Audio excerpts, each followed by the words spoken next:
ಸ್ನೇಹಿತರೆ, ಇವತ್ತಿನ ವಿಡಿಯೋದಲ್ಲಿ ಮಾರ್ಚ್ ತಿಂಗಳಿನಲ್ಲಿ ಧನು ರಾಶಿಯವರ ಭವಿಷ್ಯ ಯಾವ ರೀತಿ ಇರುತ್ತೆ ಅಂತ ತಿಳಿಸ್ಕೊಡ್ತೀನಿ. ಹಾಗಾಗಿ ಈ ವಿಡಿಯೋನ ಎಲ್ಲೂ ಕೂಡ ಸ್ಕಿಪ್ ಮಾಡದೆ ಕೊನೆವರೆಗೂ ನೋಡಿ. ಹಾಗೆ ನೀವೇನಾದರೂ ಇನ್ನೂ ನಮ್ಮ ಚಾನಲ್ಗೆ ಹೊಸಬರಾಗಿದ್ದರೆ ದಯವಿಟ್ಟು ಈ ಕೂಡಲೇ ಸಬ್ಸ್ಕ್ರೈಬ್ ಮಾಡ್ಕೊಳ್ಳಿ. ಸ್ನೇಹಿತರೆ, ನಾವು ಒಂದು ರಾಶಿ ಭವಿಷ್ಯವನ್ನು ತಿಳ್ಕೋಬೇಕಂದ್ರೆ ಮೊದಲನೇದಾಗಿ ಪ್ರಮುಖವಾದಂತಹ ಗ್ರಹಗಳ ಸಂಚಾರ ಯಾವ ರೀತಿ ಇದೆ, ಯಾವ ಗ್ರಹಗಳು ಯಾವ ಮನೆಯಲ್ಲಿ ಸಂಚಾರವನ್ನು ಮಾಡ್ತಾ ಇದ್ದಾವೆ, ಹಾಗೆ ಅದು ಯಾವ ಯಾವ ಕ್ಷೇತ್ರಗಳ ಮೇಲೆ ತನ್ನ ಪ್ರಭಾವವನ್ನು ಬೀರುತ್ತೆ ಅನ್ನೋದನ್ನು ತಿಳ್ಕೊಬೇಕಾಗುತ್ತೆ. ಸ್ನೇಹಿತರೆ, 6 ಮತ್ತು 11ನೇ ಮನೆಯ ಅಧಿಪತಿಯಾದಂತಹ ಶುಕ್ರನು 4ನೇ ಮನೆಯಲ್ಲಿ ಉಚ್ಚ ಸ್ಥಾನದಲ್ಲಿ ಸಂಚಾರವನ್ನು ಮಾಡ್ತಾ ಇದ್ದಾನೆ. ಇದು ಮನೆಯಲ್ಲಿ ಐಷಾರಾಮಿ, ವಾಹನ ಖರೀದಿ ಮತ್ತು ತಾಯಿಗೆ ಸಂಬಂಧಪಟ್ಟಂತೆ ಸಂತೋಷ, ಈ ಒಂದು ಕ್ಷೇತ್ರಗಳ ಮೇಲೆ ತನ್ನ ಪ್ರಭಾವವನ್ನು ಬೀರುತ್ತೆ.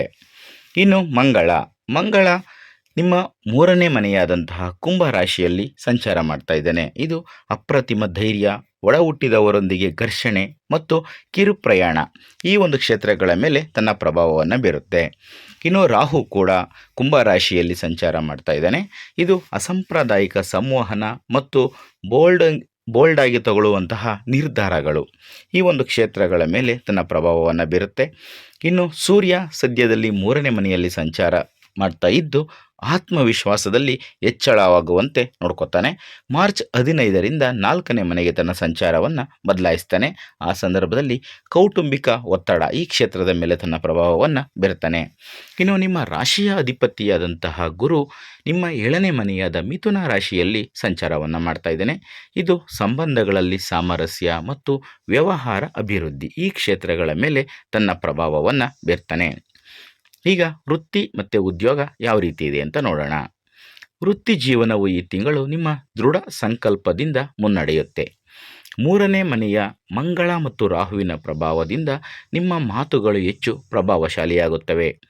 ಸೇಲ್ಸ್, ಮಾರ್ಕೆಟಿಂಗ್ ಮತ್ತು ಮಾಧ್ಯಮ ಕ್ಷೇತ್ರದಲ್ಲಿ ಕೆಲಸವನ್ನು ಮಾಡ್ತಾರವ್ರಿಗೆ ಇದು ದಾಖಲೆಯನ್ನು ಬರೆಯುವಂತಹ ತಿಂಗಳು ಅಂತಲೇ ಹೇಳ್ಬೋದು. ನೀವು ಯಾವುದಕ್ಕೂ ಕೂಡ ಹಿಂಜರಿಯುವುದಿಲ್ಲ. 7ನೇ ಮನೆಯಲ್ಲಿರುವಂತಹ ಗುರು ನಿಮ್ಮ ವ್ಯಾಪಾರ ಪಾಲುದಾರಿಕೆಯನ್ನು ಸ್ಥಿರವಾಗಿಸುತ್ತಾನೆ. ತಿಂಗಳ ಮೊದಲಾರ್ಧದಲ್ಲಿ ನೀವು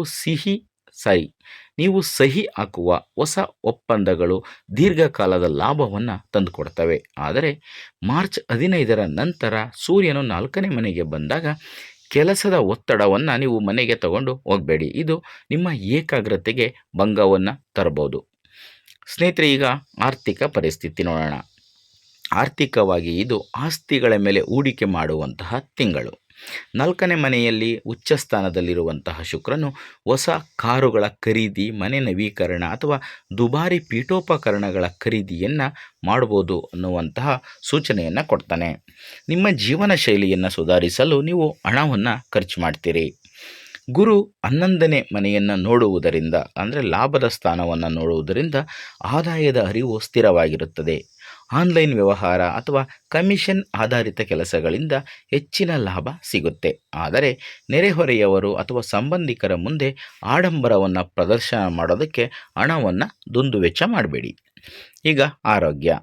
ಒಟ್ಟಾರೆ ಆರೋಗ್ಯ ಉತ್ತಮವಾಗಿದ್ದರೂ ಕೂಡ ಕೆಲವು ಭಾಗಗಳ ಬಗ್ಗೆ ಗಮನವನ್ನು ಇಟ್ಕೋಬೇಕಾಗುತ್ತೆ. 3ನೇ ಮನೆಯಲ್ಲಿನ ಮಂಗಳ ಮತ್ತು ರಾಹುವಿನ ಪ್ರಭಾವದಿಂದಾಗಿ ಭುಜ, ತೋಳು ಅಥವಾ ಕಿವಿಗೆ ಸಂಬಂಧಪಟ್ಟಂತೆ ನೋವು ಕಾಣಿಸ್ಕೋಬೋದು. ಜಿಮ್ನಲ್ಲಿ ಭಾರ ಎತ್ತುವಾಗ ತುಂಬ ಎಚ್ಚರಿಕೆಯನ್ನು ಈ ತಿಂಗಳಲ್ಲಿ ನೀವು ವಹಿಸಬೇಕಾಗುತ್ತೆ. ಇನ್ನು 4ನೇ ಮನೆಯಲ್ಲಿ ಗ್ರಹಗಳ ದಟ್ಟಣೆ ಇರುವುದರಿಂದ ಎದೆಗೆ, ಶ್ವಾಸಕೋಶ ಅಥವಾ ಅಸ್ತಮ ಅಥವಾ ಉಸಿರಾಟದ ತೊಂದರೆ ಇರುವಂಥವರು ಮಾಲಿನ್ಯದಿಂದ ದೂರ ಇರೋದು ಒಳ್ಳೆಯದು. ಭಾವನೆಗಳನ್ನು ನೀವು ಹತ್ತಿಕ್ಕಬೇಡಿ, ಇದು ಮಾನಸಿಕ ಆತಂಕಕ್ಕೆ ಕಾರಣವಾಗಬಹುದು. ಪ್ರತಿದಿನ ಸ್ವಲ್ಪ ಸಮಯ ಸಂಗೀತವನ್ನು ಕೇಳುವುದು ಮತ್ತು ನಡೆದಾಡುವುದು, ಅಂದರೆ ವಾಕಿಂಗ್ ಮಾಡುವುದು ತುಂಬ ಒಳ್ಳೆಯದು. ಇನ್ನು ಕುಟುಂಬ ಮತ್ತು ಸಂಬಂಧಗಳು. ಮನೆ ಈ ತಿಂಗಳು ನಿಮಗೆ ವೈಭವದ ತಾಣವಾಗಿರುತ್ತೆ. ಉಚ್ಚ ಸ್ಥಾನದಲ್ಲಿರುವಂತಹ ಶುಕ್ರನಿಂದ ಮನೆಯ ಪರಿಸರ ಸುಂದರವಾಗಿರುತ್ತೆ. ನೀವು ಮನೆಯಲ್ಲಿ ಸಣ್ಣ ಸಮಾರಂಭ ಅಥವಾ ಪಾರ್ಟಿಗಳನ್ನು ಏರ್ಪಡಿಸಬಹುದು. ಆದರೆ ಶನಿಯ ಉಪಸ್ಥಿತಿಯು ಕೆಲವು ಕೌಟುಂಬಿಕ ಜವಾಬ್ದಾರಿಗಳನ್ನು ಅಥವಾ ಹಿರಿಯರ ವಿಷಯದಲ್ಲಿ ಗಾಂಭೀರ್ಯವನ್ನು ತರಬಹುದು. ನಿಮ್ಮ ಕಿರಿಯ ಒಡಹುಟ್ಟಿದವರು ಅಥವಾ ನೆರೆಯವರೊಂದಿಗೆ ವಾಗ್ವಾದ ನಡೆಯುವ ಸಾಧ್ಯತೆ ಇದೆ. ನಿಮ್ಮ ಮಾತು ಸ್ವಲ್ಪ ಕಠಿಣವಾಗಬಹುದು. ದಾಂಪತ್ಯ ಜೀವನದಲ್ಲಿ 7ನೇ ಮನೆಯಲ್ಲಿರುವಂತಹ ಗುರು ಸುಖ ಮತ್ತು ಶಾಂತಿಯನ್ನು ಕಾಪಾಡುತ್ತಾನೆ ಮತ್ತು ಹೊರಗಿನ ಯಾವುದೇ ಒತ್ತಡದಿಂದ ನಿಮ್ಮ ಸಂಬಂಧವನ್ನು ರಕ್ಷಣೆ ಮಾಡ್ತಾನೆ. ಈಗ ಶಿಕ್ಷಣ.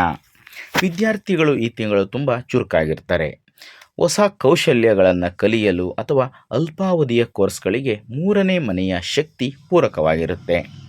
ಕ್ರೀಡಾಪಟುಗಳಿಗೆ ಇದು ಯಶಸ್ಸಿನ ತಿಂಗಳು ಅಂತಲೇ ಹೇಳ್ಬೋದು. ಸ್ಪರ್ಧೆಗಳಲ್ಲಿ ನೀವು ಸದಾಕಾಲ ವಿಜೇತರಾಗ್ತಾ ಇರ್ತೀರಿ. ಆದರೆ ಮನೆಯಲ್ಲಿ ನಡೆಯುವಂತಹ ರಿಪೇರಿ ಕೆಲಸ ಅಥವಾ ಅತಿಥಿಗಳ ಆಗಮನದಿಂದ ನಿಮ್ಮ ಓದಿಗೆ ಸ್ವಲ್ಪ ಅಡ್ಡಿಯಾಗಬಹುದು. ಗಂಭೀರವಾಗಿ ಓದುತ್ತಿರುವವರು ಶಾಂತವಾದ ಸ್ಥಳವನ್ನು ಆಯ್ದುಕೊಳ್ಳುವುದು ಉತ್ತಮ. 4ನೇ ಮನೆಯಲ್ಲಿರುವಂತಹ ಶನಿಯು ನಿಮ್ಮನ್ನು ಏಕಾಂತದಲ್ಲಿ ಓದುವಂತೆ ಪ್ರೇರೇಪಣೆಯನ್ನು ನೀಡ್ತಾ ಇರ್ತಾನೆ. ಸ್ನೇಹಿತರೆ, ಈಗ ಕೆಲವೊಂದಷ್ಟು ಜ್ಯೋತಿಷ್ಯ ಪರಿಹಾರಗಳನ್ನು ತಿಳಿಸ್ಕೊಡ್ತೀನಿ. 3ನೇ ಮನೆಯ ತೀವ್ರತೆಯನ್ನು ಸರಿಯಾದ ಹಾದಿಗೆ ತರಲು ಮತ್ತು ಮನೆಯಲ್ಲಿ ಸುಖ ಶಾಂತಿಯನ್ನು ಸ್ಥಿರಗೊಳಿಸಲು ನೀವು ಈ ಪರಿಹಾರ ಕ್ರಮಗಳನ್ನು ಪಾಲಿಸ್ಬೋದು. ಹನುಮಾನ್ ಚಾಲೀಸ. 3ನೇ ಮನೆಯಲ್ಲಿರುವಂತಹ ಮಂಗಳ ಮತ್ತು ರಾಹುವಿನ ಶಕ್ತಿಯನ್ನು ನಿಯಂತ್ರಿಸಲು ಇದು ತುಂಬಾ ಪ್ರಮುಖವಾದಂತಹ ಅಸ್ತ್ರ. ಪ್ರತಿದಿನ ಹನುಮಾನ್ ಚಾಲೀಸವನ್ನು ಪಠಿಸುವುದರಿಂದ ನಿಮ್ಮ ಧೈರ್ಯವು ಸತ್ಕಾರ್ಯಗಳಿಗೆ ಬಳಕೆಯಾಗುತ್ತದೆ. ಇನ್ನು ಲಕ್ಷ್ಮೀ ಪೂಜೆ. 4ನೇ ಮನೆಯಲ್ಲಿ ಉಚ್ಚ ಸ್ಥಾನದಲ್ಲಿ ಶುಕ್ರ ಇರುವುದರಿಂದ ಶುಕ್ರನ ಶಕ್ತಿಯನ್ನು ಹೆಚ್ಚಿಸಲು ಪ್ರತಿ ಶುಕ್ರವಾರದಂದು ಮಹಾಲಕ್ಷ್ಮಿ ಪೂಜೆಯನ್ನು ಮಾಡಿ ಅಥವಾ ಹರಿಯುವ ನೀರಿಗೆ ಬಿಳಿ ಹೂವುಗಳನ್ನು ಕೂಡ ನೀವು ಅರ್ಪಿಸಬಹುದು. ಒಡ ಹುಟ್ಟಿದವರ ಗೌರವ. ಅಂದರೆ ಒಡ ಹುಟ್ಟಿದವರೊಂದಿಗೆ ನೀವು ವಾದ ಮಾಡೋದಕ್ಕೆ ಹೋಗಬೇಡಿ. ಪ್ರತಿ ಮಂಗಳವಾರದಂದು ಅವರಿಗೆ ಏನಾದರೂ ಸಿಹಿಯನ್ನು ಉಡುಗೊರೆಯಾಗಿ ನೀಡಿ. ಇನ್ನು ಗುರು ಮಂತ್ರ. ನಿಮ್ಮ ರಾಶಿಯ ಅಧಿಪತಿಯಾದಂತಹ ಗುರುವಿನ ಬಲಕ್ಕಾಗಿ ಓಂ ನಮೋ ಭಗವತೆ ವಾಸುದೇವಾಯ ಎನ್ನುವಂತಹ ಮಂತ್ರವನ್ನು ಜಪಿಸಿ ಗುರು ಬಲವನ್ನು ಇನ್ನೂ ಬಲಪಡಿಸ್ಕೋಬೋದು. ಗುರುವಿನ ಆಶೀರ್ವಾದವನ್ನು ಪಡ್ಕೋಬೋದು. ಸ್ನೇಹಿತರೆ, ಇದಿಷ್ಟು ಇವತ್ತಿನ ವಿಡಿಯೋದಲ್ಲಿನ ಮಾಹಿತಿ. ಈ ಒಂದು ಮಾಹಿತಿ ನಿಮಗೆ ಇಷ್ಟ ಆದಲ್ಲಿ ಈ ವಿಡಿಯೋಗೆ ಒಂದು ಲೈಕ್ ಕೊಡೋದನ್ನು ಯಾವುದೇ ಕಾರಣಕ್ಕೂ ಮರಿಬೇಡಿ.